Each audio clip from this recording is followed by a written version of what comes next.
No one saw it coming. Not the press, not the jury, not even Diddy himself. The federal courthouse in Manhattan had been a theater of high drama from the start, but nothing compared to this moment. You could hear hearts pounding beneath suits and silence louder than any outburst as Janice Combs, 83 years old and mother to music mogul Diddy Combs, was escorted to the witness stand. The atmosphere shifted instantly. Diddy, who until now had seemed calm, maybe even smug, went rigid. His lawyers, seasoned, confident, polished, suddenly looked unsettled. Across the aisle, prosecutors sat up like bloodhounds catching scent.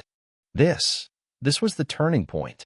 Before we go any further, if you're new here, make sure to like and subscribe. Now, back to the silence that had swallowed the room. No one expected her to take the stand. Not the defense, not the gallery, not the media. Janice Combs had been a figure of quiet strength through Diddy's rise and every controversy.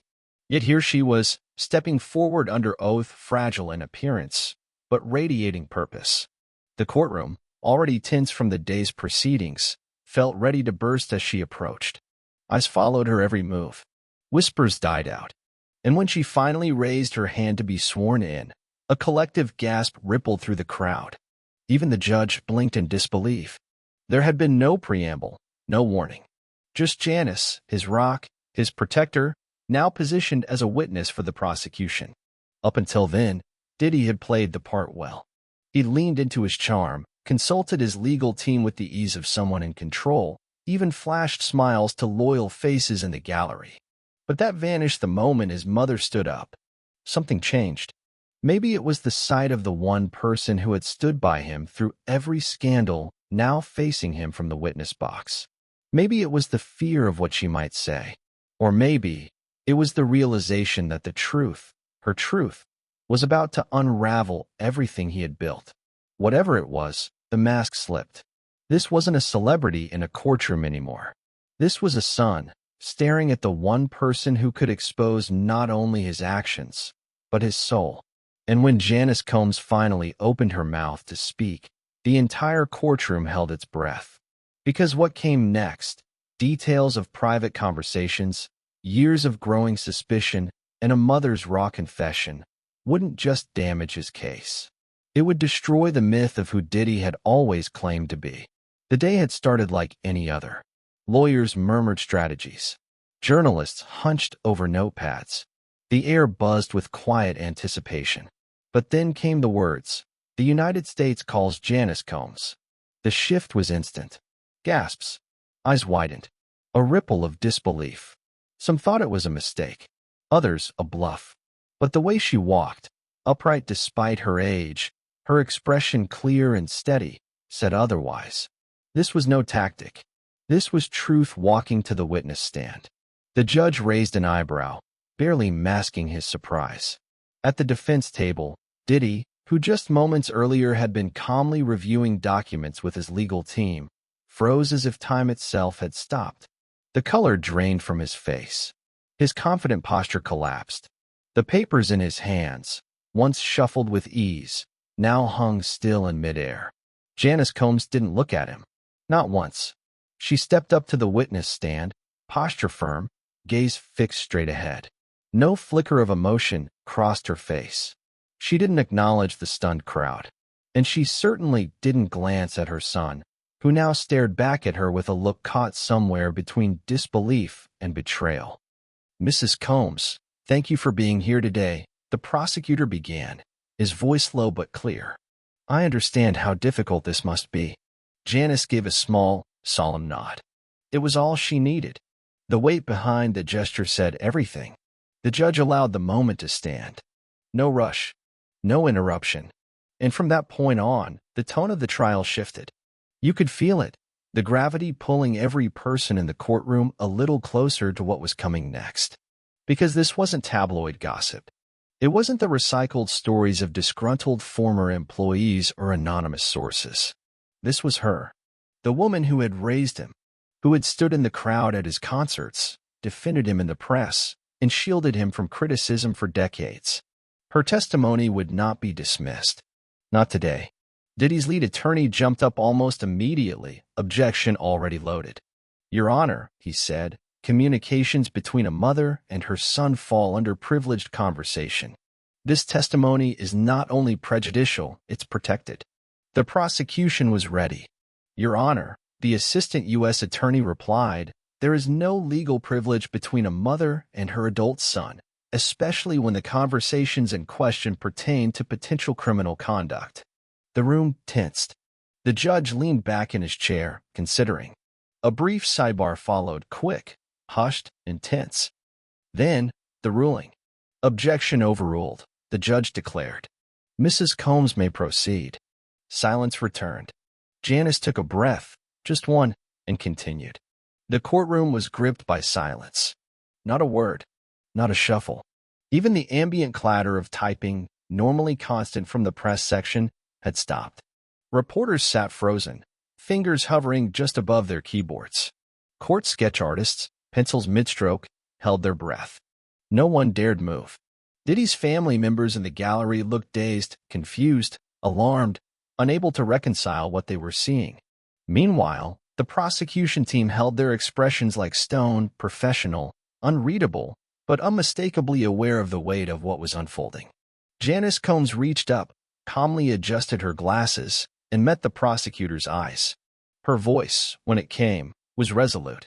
I've been asked to testify about conversations I've had with my son over the years, she said, and about behaviors I've witnessed that concern me. I'm here because I believe the truth needs to be told, no matter how painful that truth may be. A low murmur swept through the room, audible, emotional, restrained only by courtroom decorum. Diddy's lead attorney bolted upright again, ready to object. But this time, something unexpected happened. Diddy reached out and tugged at his lawyer's sleeve, silently urging him to sit back down. It was a moment of quiet surrender, as if he already knew what was coming, as if he no longer had the strength or the will to stop it. The prosecutor, respectful and measured, stepped forward with deliberate care. His tone softened, recognizing the witness's age and the personal toll this testimony demanded. Mrs. Combs, he said gently, could you please tell the court about your relationship with your son? Janice inhaled deeply, steadying herself. And then she began, her voice even, her memories vivid. I raised Sean as a single mother, she said, after his father was murdered when he was just a child. A hush deeper than before settled over the courtroom. You could feel hearts tightening. I worked multiple jobs, she continued, to provide for him, to give him opportunities one never had. I wanted him to be strong, to be successful, to make something of himself. Her voice didn't waver. Not yet. And he did, she said. He exceeded every dream I had for him. Those words, spoken not in pride, but with a sense of heartbreak, marked the beginning of something no one in that room would ever forget. She spoke first with pride, the kind only a mother could know. Janice Combs recounted the years she had watched her son climb the ranks, from intern to executive, from behind-the-scenes producer to global performer, from savvy businessman to full-fledged billionaire. Her voice softened as those early memories surfaced, the ambition, the fire in his eyes, the certainty that he was destined for more. Sean was always charismatic, she said. Always a leader. Even as a boy, he could convince anyone of anything. He had that gift. A faint smile touched her lips, then vanished. But somewhere along the way, she said quietly, something changed. She turned slightly toward the jury. The room leaned in. Success came so fast. So completely, she said. Suddenly, everyone was saying yes to him. Everyone wanted something from him. Everyone treated him like he was above the rules that applied to ordinary people. She paused, and I started to see and believe it. The prosecutor gently steered her through the next part. Her memories of the early 2000s, the peak of Diddy's fame and power. Janice described it not as a celebration, but as a slow unraveling. Her tone was steady, but her words cut deep. She spoke of growing concern, how his need to control those around him began to intensify, how he would erupt in anger when challenged, how respect and humility were replaced by dominance and entitlement. At first, I told myself it was the pressure, she explained. The entertainment industry can be brutal, and he was handling so much. Then her voice darkened. But then I started hearing things, seeing things. When I visited his homes, there were young women who seemed disoriented, staff members who looked afraid, rooms I wasn't allowed to go into. A ripple of unease moved through the courtroom. She recalled one visit in vivid detail. It was 2008. I flew to his Miami residence unannounced. Mothers can do that, she added, drawing a few uneasy chuckles from the gallery. Her smile faded just as quickly. There had been a party the night before. When I walked in, the staff were cleaning up, but something was off. This wasn't a typical post-party mess. They were collecting phones from different rooms. One young woman was crying as a security guard escorted her out. She looked down briefly, then continued. When Sean saw me, he was furious.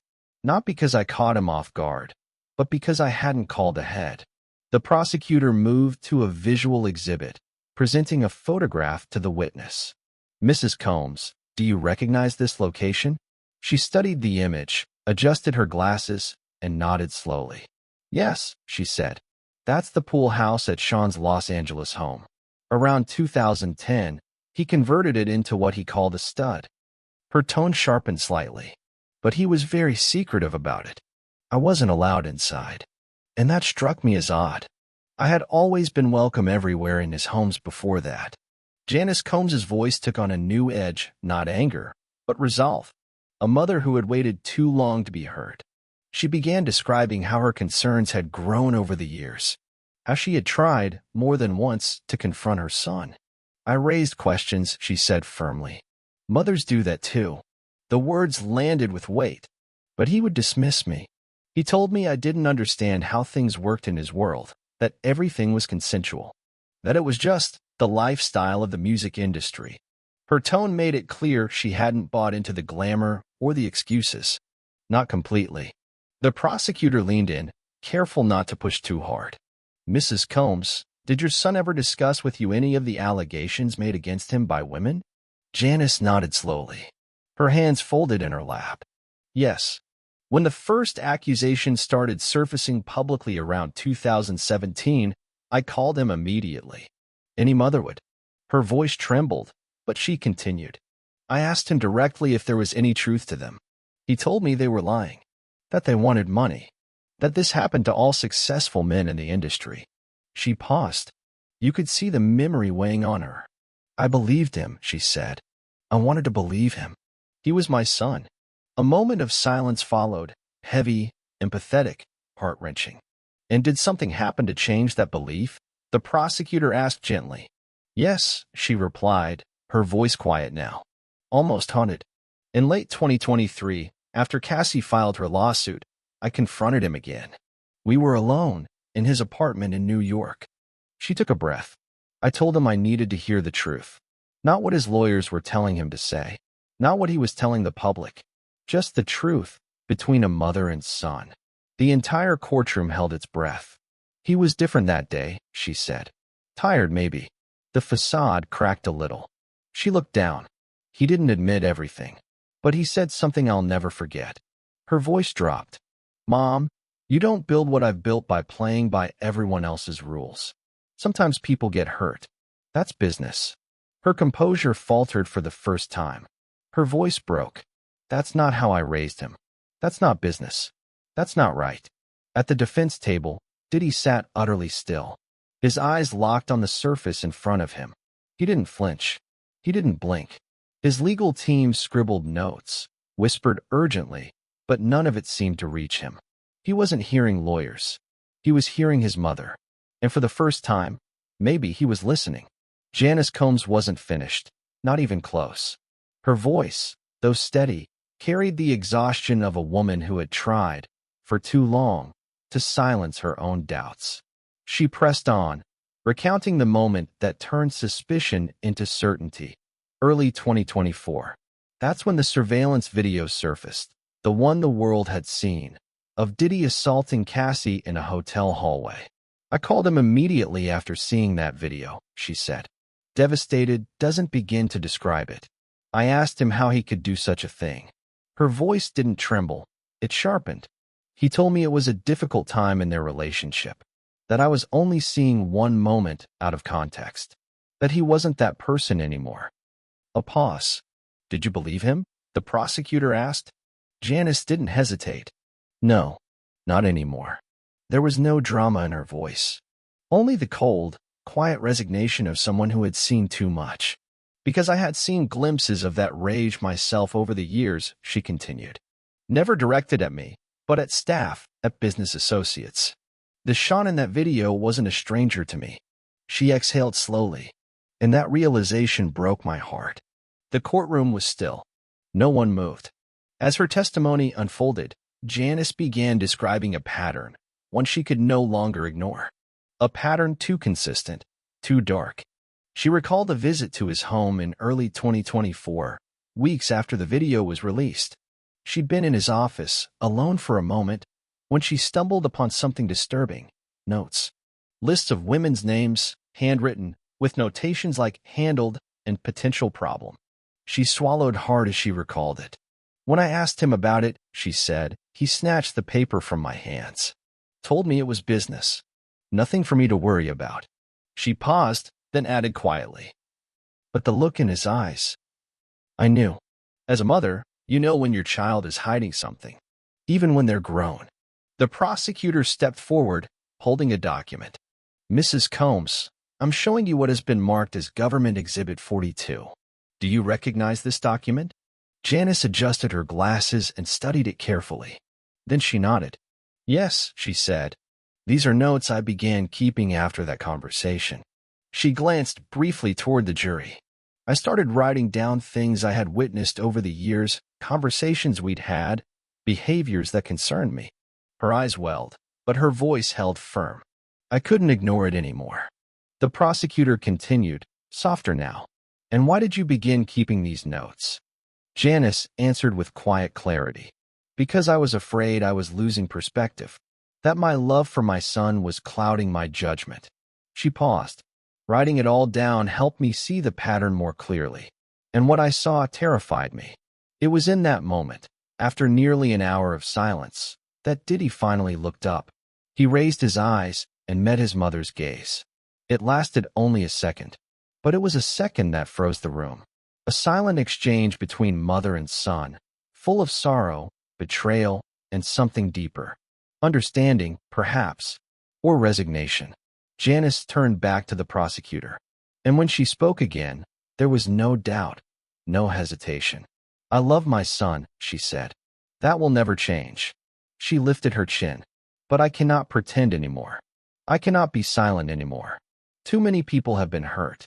The prosecutor stepped forward, his voice gentle but deliberate, fully aware of the weight resting on the witness's shoulders. Mrs. Combs, I want to ask you about a specific conversation you had with your son in April of this year, after his arrest, but before this trial began. Can you tell the court about that conversation? Janice Combs straightened in her chair, as if bracing herself for the hardest part of her testimony. Yes, she began. I visited Sean at the detention center. It was just the two of us in a private room. They made special arrangements because of who he is.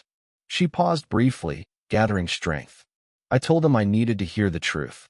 All of it. Before I could continue supporting him publicly. I said, Sean, I'm your mother. I love you unconditionally.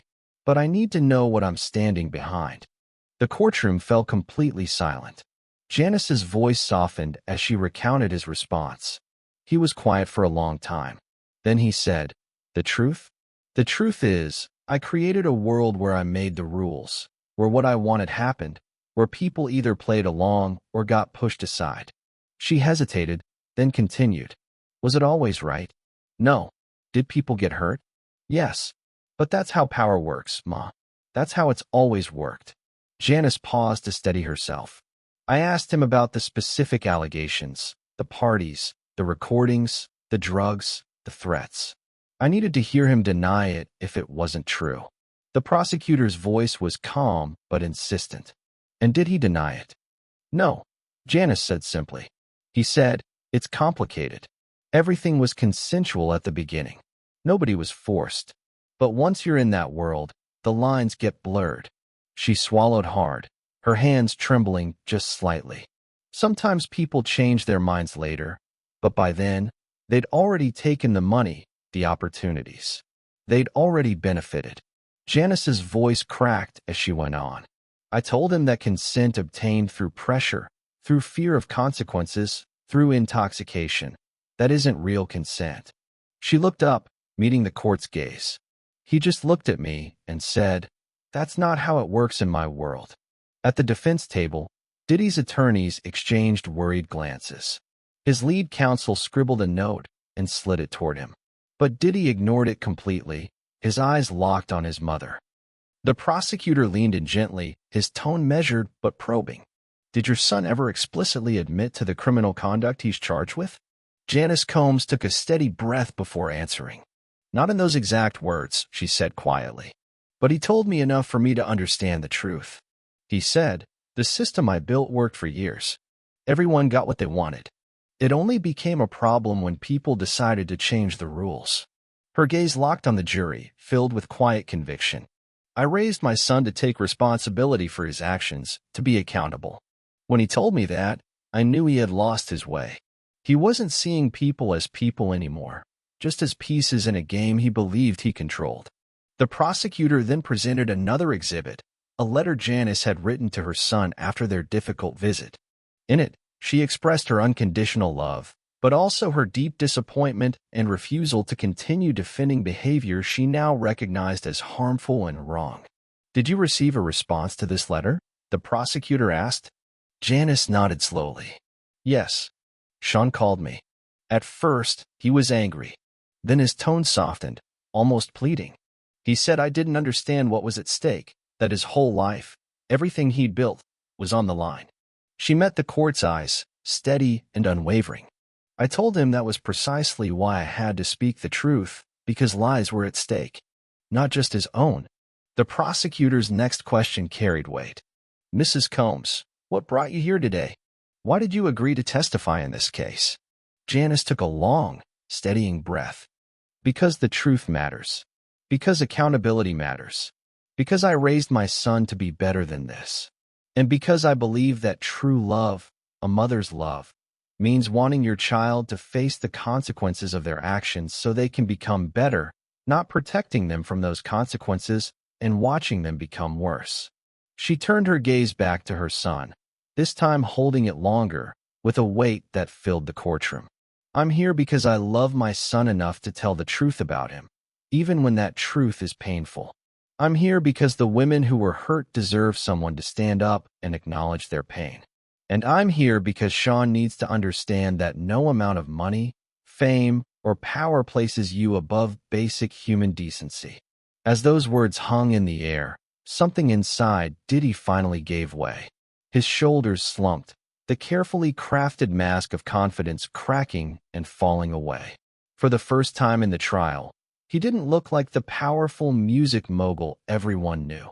He looked like a son, facing the weight of his mother's disappointment. Perhaps the one judgment he had never prepared to face. The prosecutor nodded solemnly and thanked Mrs. Combs before she returned to her seat. The defense attorney rose for cross-examination, but his approach was surprisingly gentle, almost respectful. There was no attempt to tear down her testimony or suggest hidden motives. Instead, he focused on clarifying that she had not directly witnessed any criminal acts and that much of her testimony rested on conversations and impressions rather than first-hand observations. Throughout the questioning, Janice Combs stayed calm and composed. She acknowledged the limits of her testimony but remained unwavering in the core truth she shared, that her son had built and run a system that exploited and hurt others, and that in private, he had, in essence, admitted this to her. When she was finally excused from the witness stand, she paused one last time, locking eyes with her son. No words were exchanged in that moment, but the look between them held decades of love, disappointment, and a mother's unwavering hope for redemption. Then, with measured steps, she walked past the defense table and out of the courtroom, her back straight, her dignity unbroken. Diddy watched her leave. In that moment, it was clear, of all the testimony the jury had heard during these weeks, it was his mother's words that had cut the deepest. The masks had fallen away, revealing nothing but the raw, unvarnished truth between a mother and her son. After Janice Combs' powerful testimony, the prosecution called their next witness, Dr. Margaret Chin, a respected expert in family psychology who specializes in cases involving high-profile public figures. Once her credentials were firmly established, the prosecutor asked Dr. Chin to help the court understand the significance of what had just been heard. "What we witnessed today was extraordinary," Dr. Chin began. "In cases involving wealthy or famous defendants, it is common for family members either to stay silent or to offer unwavering support, no matter the evidence. For a mother to come forward and testify as Mrs. Combs did is a profound departure from that norm." She went on to explain, from a psychological standpoint, this suggests Mrs. Combs reached what we call a moral tipping point, when the conflict between her love for her son and her recognition of the harm he caused became too great to ignore. Importantly, she described this as a gradual awakening, not a sudden revelation, which adds significant weight and credibility to her testimony. The prosecutor then asked Dr. Chin about the troubling behaviors Mrs. Combs had detailed, her son dismissing her concerns, justifying actions as business, and acting as if ordinary rules did not apply to him. "These are textbook examples of what we refer to as power insulation," Dr. Chin explained carefully. "Individuals who accumulate extreme wealth, fame, and influence often become surrounded by people who reinforce their sense of exceptionalism and protect them from accountability. A mother, however, is often the last person who can break through that protective bubble because she knew the person before the power, before the wealth." Dr. Chin went on to elaborate how Diddy's reported statements to his mother revealed a worldview deeply shaped by years of having his behavior normalized, excused, or hidden by those around him. When Mr. Combs allegedly told his mother, "That's how power works," he was expressing a belief system likely reinforced repeatedly throughout his career, she explained. The prosecutor then displayed excerpts from Janice Combs' detailed notes on the courtroom screens. "Dr. Chin, what do you make of the evolution in Mrs. Combs' observations over time?" the prosecutor asked. After carefully reviewing the notes, which spanned from 2008 to 2024, Dr. Chin pointed out how the mother's initial attempts to give her son the benefit of the doubt slowly gave way to growing concern, eventually leading to explicit documentation of troubling patterns. "What stands out here," Dr. Chin observed, "is the consistency in the behaviors Mrs. Combs recorded, even as her interpretation of those behaviors shifted. Early on, she attributed incidents to stress, industry pressures, or isolated mistakes. But later, she recognized the same behaviors as part of a pattern of control and exploitation." Continuing her testimony, Dr. Chin placed Janice Combs' perspective within the broader allegations against Diddy, emphasizing how a mother's intimate knowledge offers a rare window into the true character of a person who spent decades cultivating a tightly controlled public image. "In my professional experience," Dr. Chin said, "when family members who have stood by a defendant reach a point where their love no longer aligns with the evidence before them, it often marks a pivotal turning point in legal proceedings and in the defendant's own self-awareness." Throughout the expert's testimony, Diddy remained withdrawn, occasionally whispering to his attorneys but mostly staring blankly at the table. The confident public persona he had maintained in court was gone, replaced by what witnesses described as a mix of resignation and deep distress.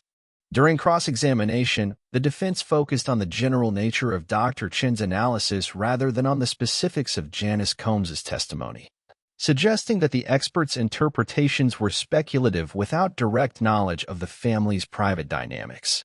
Dr. Chin acknowledged these limits but stood firm that the patterns she described aligned with established psychological principles regarding power, accountability, and family systems.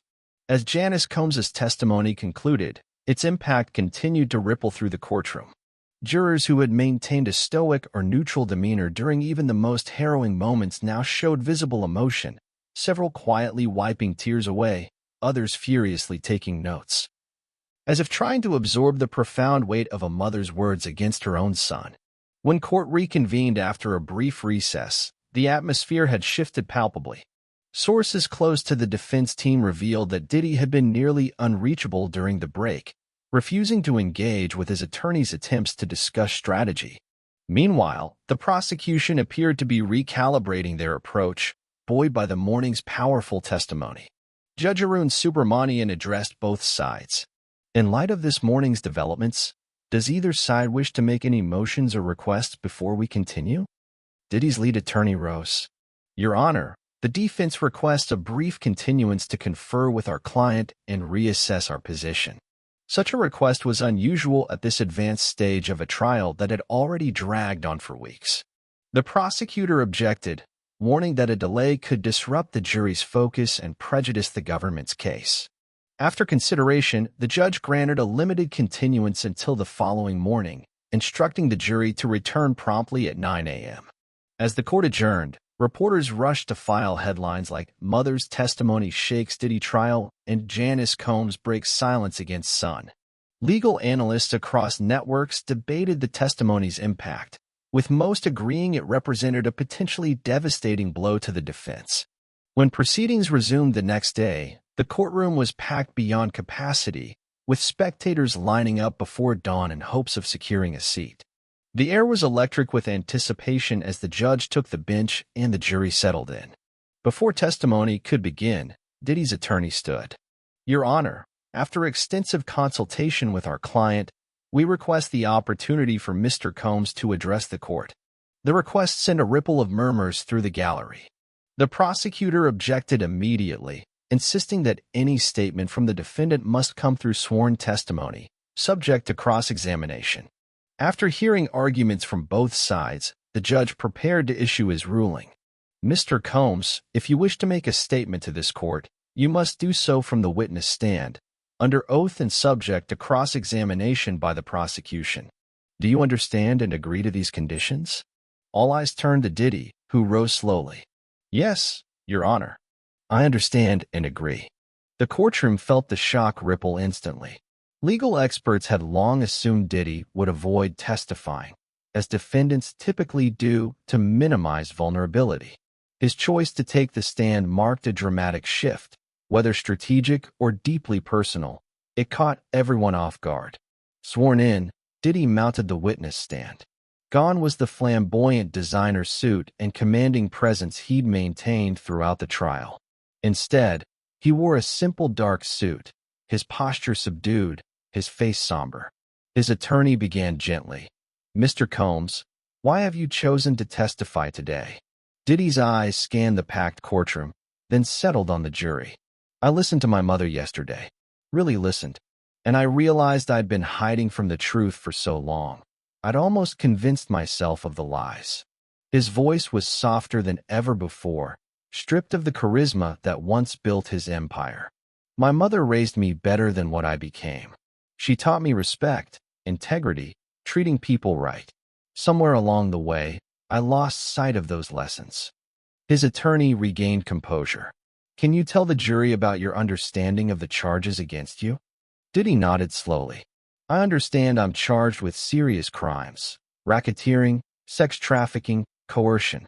For years, I told myself what I was doing was just business, the way the industry works. That everyone benefited, everyone consented, everyone knew what they were getting into. He took a deep breath. But that wasn't true. I created an environment where people couldn't freely say no, where threats of consequences, career destruction, public humiliation, financial ruin hung over every interaction. I didn't call it coercion. I called it leverage. But it was wrong. Diddy detailed how success, wealth, and power gradually twisted his perspective. He admitted building a world where his desires dominated, where staff and associates facilitated and covered up whatever he wanted. He acknowledged a system of NDAs, payoffs, and threats that silenced victims for years. I convinced myself that if people took the money, accepted the opportunities, signed the agreements, then everything was consensual. I ignored the power imbalance that made true consent impossible in many cases. When asked about specific victim testimonies, Diddy largely confirmed their accounts, occasionally citing impaired memory due to substance use at the time. His attorney then asked about Janice Combs' testimony. Your mother described conversations where you essentially admitted to creating a system that exploited others. Was her recollection accurate? Diddy nodded slowly. Yes, my mother has never lied to me or about me. She told the truth yesterday. When she visited me after my arrest, I did tell her those things. I was still justifying my behavior then, still telling myself that power operated by different rules. I couldn't see, or didn't want to see, how wrong that was. As direct examination concluded, the prosecutor stepped forward for cross-examination. Her tone was measured but unwavering, aware that Diddy's near confession demanded careful navigation. "Mr. Combs," she began, "you've described creating a system where consent was compromised by power imbalances, threats, and coercion. Are you aware that what you're describing matches the legal definitions of the crimes you're charged with?" "Yes," Diddy answered quietly. "Since my arrest, I've had a lot of time to think, to learn about these laws and how they apply to my actions." The prosecutor pressed further. "And yet, you initially pled not guilty to all charges. What changed?" Diddy's gaze drifted toward the gallery where his mother had sat just the day before, her seat now empty. "Yesterday happened. Hearing my mother speak the truth I've denied for so long, it broke something open inside me. The last defense I had was telling myself the people who really knew me, who loved me, understood I wasn't the monster the prosecution painted." Her testimony took that away. The questioning sharpened as the prosecutor walked him through the elements of each criminal count: sex trafficking, racketeering, coercion, drawing out admissions that aligned with the legal definitions. By the end of cross-examination, Diddy looked drained and defeated. His testimony had done little to defend him and much to confirm the prosecution's case.